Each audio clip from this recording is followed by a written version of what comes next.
En el norte de la Columbia Británica, donde los inviernos parecen alargar las sombras y el río Fraser avanza frío como un cuchillo, hay una ciudad apacible llamada Quesnel. En su museo local, una casa de madera que huele a papel antiguo, barniz y polvo de archivo, descansa una muñeca con vestido claro, mejillas cuarteadas y ojos de cristal que guardan una luz imposible de describir. La llaman Mandy.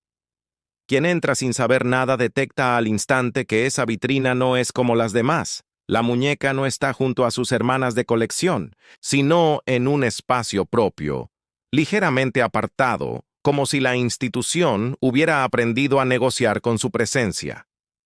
Quien entra sabiendo la leyenda, en cambio, se demora un segundo más ante el vidrio.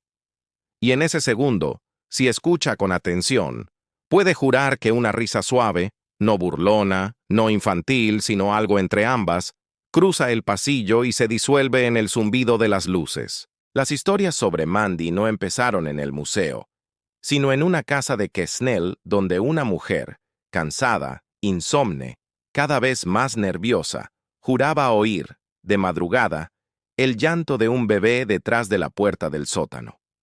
No había niños en casa, no había vecinos en obra. El sonido se repetía a la misma hora con la precisión de una cita que nadie puso. Cuando se armó de valor y bajó las escaleras, encontró una caja de madera con una muñeca envuelta en una manta que olía a humedad. El rostro de la muñeca tenía pequeñas grietas y un gesto extraño, entre atento y ausente. La dueña pensó lo obvio. Esto es ridículo, y sin embargo no pudo seguir durmiendo con la caja bajo el mismo techo. Decidió llevar la muñeca al museo local. No por superstición, se dijo, sino porque quizá alguien supiera restaurarla, identificar su época, encontrarle un lugar menos inquietante. Los museos están hechos de decisiones tranquilas, clasificación, ficha, inventario, procedencia, y sin embargo, apenas Mandy cruzó la puerta, esas decisiones empezaron a torcerse. Las primeras semanas fueron anécdotas. Una sándwich desaparecida del refrigerador del personal que apareció intacta en un cajón de mapas. Un juego de llaves que se desplazó de la mesa a la vitrina del pasillo, como si la mano que las llevó eligiera con humor el sitio menos probable. Una cinta adhesiva que no cumplía su trabajo junto a esa vitrina en particular, aunque en todas las demás funcionaba. Nadie habló de fantasmas ni de maldiciones. Los trabajadores, gente de archivo, de prisa lenta y mirada práctica, optaron por la explicación fácil. Estamos cansados. Pero el cansancio no explicaba las risas. Hay registros, no oficiales pero tercos, de visitantes que, al pasar cerca, oyeron lo que describieron como risitas detrás del hombro. Un hombre juró que le tocaron la chaqueta a la altura de la cintura. Al volverse, no había nadie. Una niña clavó el índice en el vidrio y dijo, seria, no le gusta estar sola. Su madre sonrió con nervios y tiró de la mano, porque algunas frases no se agradecen a los 6 años. Hubo fotos veladas, sí, pero no en masa. Ese tipo de caos le pertenece a los montajes. Aquí, la perturbación prefería el detalle. Una tarjeta de catálogo que se gira sola de horizontal a vertical. Un bolígrafo que rueda hacia el borde de la mesa, se detiene y luego avanza 1 milímetro más sin una brisa presente. Los guardias hablaron de pasos breves cuando el edificio vaciaba su público y los fluorescentes tomaban ese color de tarde que no es del sol ni de la noche. 2 trabajadoras, que no se caían especialmente bien, coincidieron en una misma percepción. La risa suena como si viniera de otra sala, pero cuando llegas, está en la que dejaste atrás. En relatos así, el escepticismo serio es un invitado necesario. Es sensato preguntarse si el eco de un edificio de madera, con respiraciones de calefacción y techos altos, no puede producir la ilusión de una risa. Si la electrificación estática en un invierno seco no podría mover papeles livianos, si el cansancio postergar y el murmullo de visitantes no inventa voces donde solo hay pasos, todo eso cabe, y, sin embargo, Lo que terca y suavemente vuelve, en la historia de Mandy, es el motivo de los objetos que cambian de lugar y las risas breves. Como si alguien comentara una travesura en voz baja. No hay sillas que vuelen ni portazos que sacudan vitrinas. Hay cucharillas que aparecen en cajones equivocados, alfileres que se dejan ver donde nadie los puso, juguetes de otras vitrinas inclinados en dirección a la muñeca. El monstruo, si existe, no grita. Sonríe. Un detalle físico de Mandy merece detenerse. El rostro cuarteado. No es un daño uniforme. Son pequeñas grietas en abanico que desdibujan las mejillas y tensan un gesto que quizá, en origen, fue amable. En la luz fría del museo, esas grietas parecen arrugas de una piel que envejeció sin permiso. Se discute sobre su procedencia. Hay quien la ubica a inicios del siglo XX, de producción europea. Otros detectan costuras y materiales que podrían remitir a talleres norteamericanos. El vestido, restaurado con cuidado, lavado, planchado, no es fiable como pista. Cambió de manos y de época. Lo que sí parecen concordar quienes la han estudiado es en la viveza de los ojos de cristal, capaces de reflejar casi cualquier cosa que la sala les ofrezca.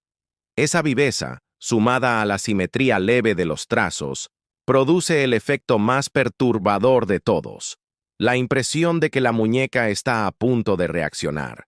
Hay una anécdota que nunca falta. El día en que Mandy fue colocada junto a un conjunto de muñecas de la misma época y la sala se volvió intranquila. Nada grave, tensiones pequeñas. Una visitante dejó caer su guía de papel 3 veces. La alarma de una vitrina se disparó sin causa aparente. En las fotos, varias muñecas aparecían con gorros desplazados, algo mínimo, 1 centímetro, hacia el lado contrario al que se habían acomodado por la mañana. El museo, que no es un circo, tomó una decisión silenciosa: devolver a Mandy a su espacio propio, a salvo de la mirada compartida. Desde entonces, cuentan, las risas se volvieron menos frecuentes. No desaparecieron, pero se aquietaron. Si esto prueba algo es debatible. Lo que sí revela es un gesto. Cuando una institución decide apartar una pieza, está eligiendo convivir con un rumor en lugar de intentar sofocarlo. No faltan las noches en las que algún encargado, obligado por un inventario atrasado, permanece después del cierre.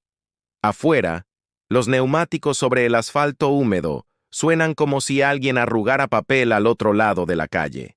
Adentro, los focos del pasillo entregan una luz amarilla que empequeñece las salas.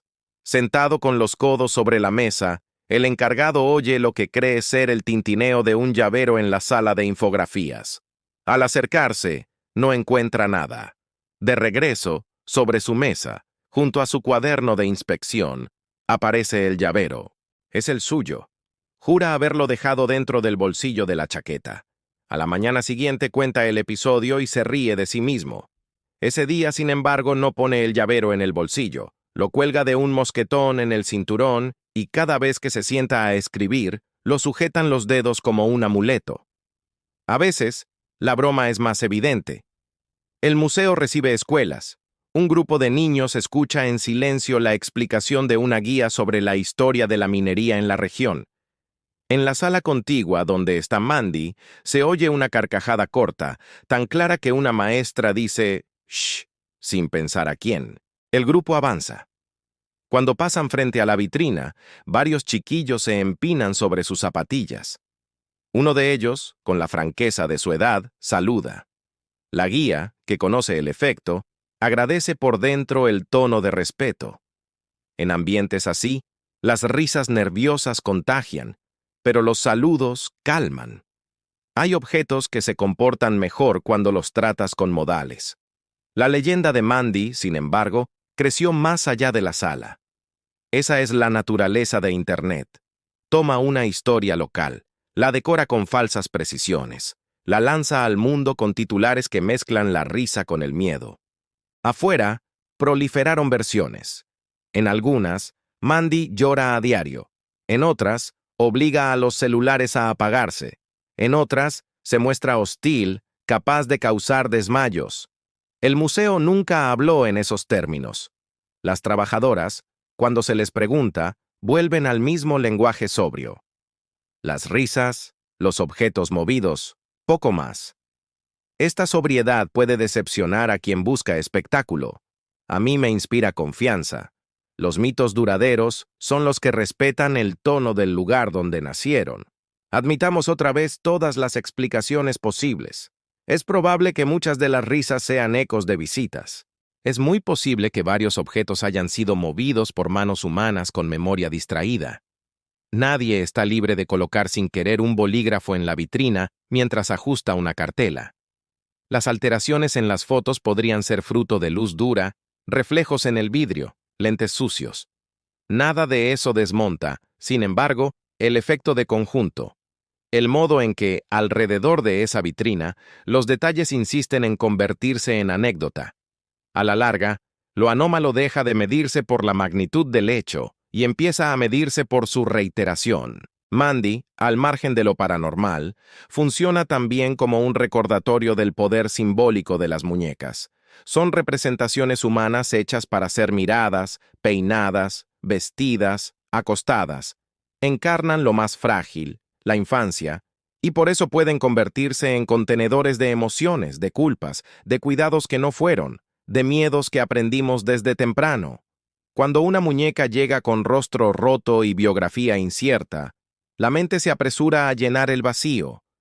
Inventa su casa, su dueña, su accidente, su despedida. Ese impulso no es prueba de nada sobrenatural, pero sí explica por qué un objeto así se vuelve centro de gravitación. Mandy es un imán, incluso si su magnetismo está hecho de recuerdos ajenos. Hay quien, en plan más técnico, ha propuesto pruebas. Apagar todas las luces, regular la temperatura, cerrar puertas, instalar cámaras, medir campos electromagnéticos, fijar marcas para verificar el desplazamiento de objetos. Todo eso se ha hecho, con resultados ambiguos. En noches sin público la cámara ha grabado nada, o, en otras, pequeños cambios que alimentan más preguntas que certezas. Una tarjeta que se inclina, un reflejo que parece moverse, un sonido que recuerda a pasos sin que haya nadie. En ciencia dura, esos hallazgos no pasan un examen estricto. En experiencia humana, sostienen una conversación. Me gusta la manera en que algunas guías del museo han aprendido a narrar a Mandy. No prometen sustos, no ofrecen pruebas, no provocan. Proponen más bien un gesto. Saluda en voz baja si quieres. Si sientes algo, respira. Si nada pasa, no te fuerces. Ese protocolo mínimo cambia el foco. No convierte a la muñeca en verdugo, ni al visitante en víctima. A veces la risa aparece en el pasillo, a veces no. A veces el visitante vuelve a su casa con una anécdota que el resto de su familia escucha con una sonrisa incrédula.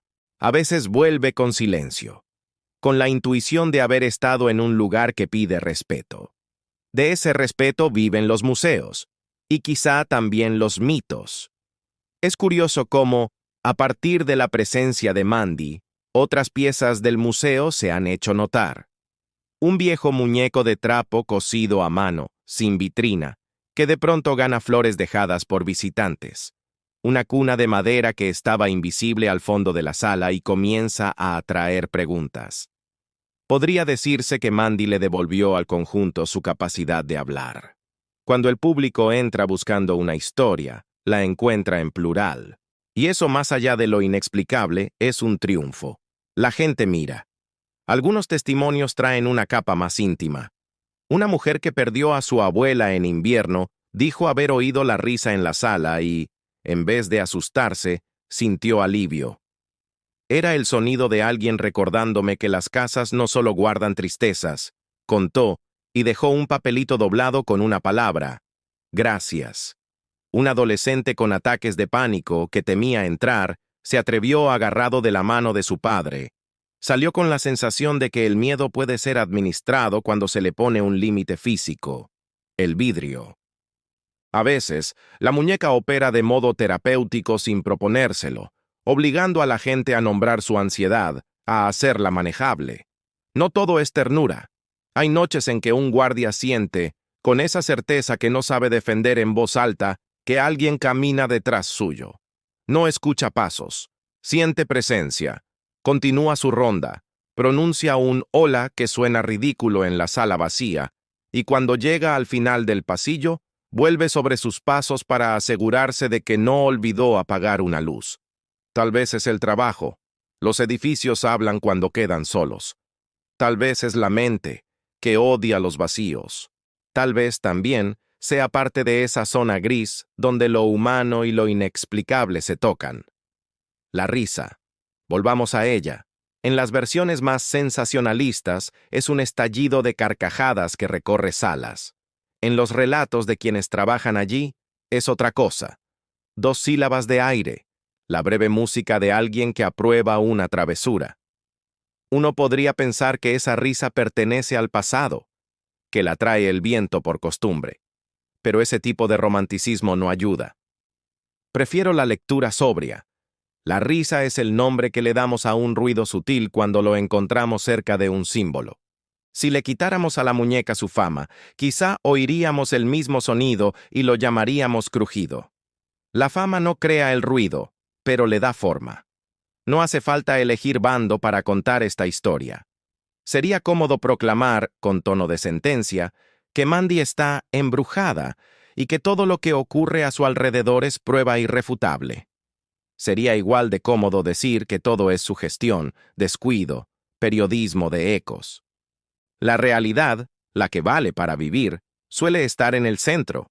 Hay cosas que la física explica bien, hay otras que pertenecen a la psicología de la percepción, y queda un resto que seguimos sin saber nombrar. Ese resto, con Mandy, no pide evangelistas, pide archivistas pacientes. Imagina el museo cuando cierra. La última visita se va, la puerta hace ese sonido corto de metal que entra en descanso, el silencio ocupa las esquinas.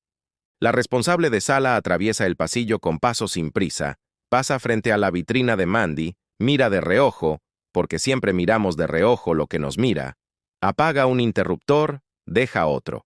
Cuando está por cruzar la entrada, recuerda que olvidó su termo en la oficina, regresa. Al pasar otra vez, se detiene y dice, sin darse cuenta de que ha dicho, «Buenas noches». No hay respuesta, claro. O la única respuesta es la forma en que el vidrio devuelve su propia imagen mezclada con la de la muñeca. 2 rostros superpuestos un segundo, como si la cámara tomara una doble exposición. Esa es la fotografía que uno se lleva al final del día. La idea de que los objetos se hacen espejo y que el miedo que traíamos a veces solo estaba esperando un vidrio para dibujarse. ¿Qué haríamos si quisiéramos probar a Mandy más allá de toda duda? Probablemente aquello que mata el misterio. Aislarla, convertirla en experimento permanente, rodearla de sensores, perder de vista que es, ante todo, una pieza patrimonial. Y quizá, lo más valioso de esta historia es que el museo ha elegido otro camino. Convivir. Proteger a la muñeca del sensacionalismo. Permitir que el público la vea sin convertirla en número de feria. Aceptar que hay relatos que se sostienen mejor cuando no se los exprime. A veces se olvidan detalles útiles. Por ejemplo, la cajita que durante un tiempo la acompañó con un pequeño juguete que parecía no estar nunca exactamente en el mismo sitio. O la vez en que, después de limpiar la vitrina, las limpiadoras dejaron 2 paños doblados en la mesa y uno apareció horas más tarde apoyado contra el vidrio, como si alguien hubiera considerado apropiado colgarlo como cortina. Son cosas pequeñas, pero justamente de cosas pequeñas se alimenta el tejido de lo inquietante. La pregunta inevitable es por qué determinadas muñecas, Mandy, pero también otras en otros pueblos, concentran este tipo de relatos. Una respuesta fácil es la estética. Rostros delicados, daños visibles, ojos de cristal, ropa de época. Otra, más honda, tiene que ver con la imaginación. Los humanos no soportamos bien los huecos narrativos. Cuando un objeto trae consigo un silencio, no sabemos de quién fue, cómo llegó, quién lo abrazó, por qué lo guardaron, sentimos la urgencia de completarlo. Si además el objeto se comporta como si nos mirara, esa urgencia se duplica. No se trata de inventar por necesidad. Se trata de restaurar un equilibrio interno. Mandy nos ofrece un hueco con forma humana. Entrar o no en ese hueco es una decisión de cada quien. Me gusta pensar que, si la muñeca pudiera hablar, lo haría en el tono del museo, sin gritos, sin amenazas, con esa paciencia de las cosas que saben que el tiempo siempre gana. Diría, si el idioma le alcanzara: mírame un minuto, después, sigue con tu día. Porque ese es otro de los efectos que deja. La gente sale a la calle y presta más atención a sus propios objetos, a las fotos en las paredes de su casa, a la taza que alguien cambió de sitio sin avisar. A veces, una historia de apariciones sirve, paradójicamente, para hacernos más presentes. Al final, lo único que sobrevive de todas las teorías, risas y desplazamientos es la escena simple de una vitrina en un museo pequeño, en una ciudad tranquila, en un país enorme. Una muñeca con rostro agrietado mira hacia un punto que nadie logra señalar. Los visitantes pasan, algunos se inclinan, otros saludan, otros apuran el paso. El personal repite rutinas, enciende, apaga, ordena, anota. Y cada tanto, un bolígrafo se extravía, un papel aparece donde no debía. Una risa corre detrás de una puerta y se borra antes de que alguien la pille de frente. No hay espectáculo. Hay constancia. Si vas alguna vez, recuerda esto. No estás obligado a sentir nada. No estás obligado a no sentir. Entra, respira, deja que tus ojos hagan su trabajo y que tu mente decida qué nombre le pone a los ruidos de un edificio viejo. Si quieres, di hola. Si no, pasa de largo. Las historias más fuertes no necesitan testigos obligados. Se alimentan de quienes están listos para escucharlas sin exigirles pruebas de laboratorio. Mandy ha encontrado su lugar en ese delicado territorio. Si ríe, ríe bajito. Si mueve cosas, lo hace de modo que siempre quepa una explicación. Y aún así, cuando salgas al frío y el aire te pique la cara, quizá te descubras sonriendo sin saber muy bien por qué, con la misma sonrisa corta que dicen algunos.